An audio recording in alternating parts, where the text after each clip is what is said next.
Hello বন্ধুরা, আবার চলে এসেছি অসীমার রান্নাঘরে আর নতুন একটা রেসিপি নিয়ে।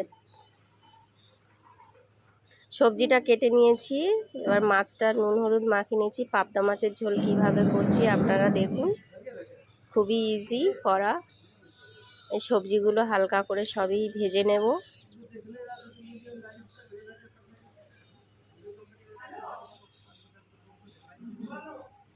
আলুটা ভেজে নিচ্ছি, একে একে সবই সবজি ভেজে নেব হালকা করে, নিয়ে মাছটাও ভেজে নেব।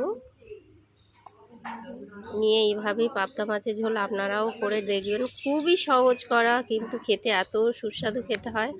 বাড়িতে একবার নিজেরা ট্রাই করে দেখবেন। বেগুনটা ভেজে নিলাম, এবারে মাছটা দিয়ে দেব। এতে মশলা তেমন কিছুই লাগে না, খুবই হালকা মশলা লাগে। মাছটা ভেজে তুলে নিয়েছি, এতে এবার দেব একটু কালো জিরে, টমেটো, একে একে সব মশলাগুলোই দিয়ে দেব। আমি একটু আদা আর জিরে বাটা বেটে রেখেছিলাম, সেটা দিয়ে দিলাম। একটু হলুদ দিয়েছি, গুঁড়ো লঙ্কা দিয়েছি, একটু ধনের গুঁড়ো, একটু গরম মশলা, নুন দিয়ে মশলাটা কষিয়ে নেব ভালো করে।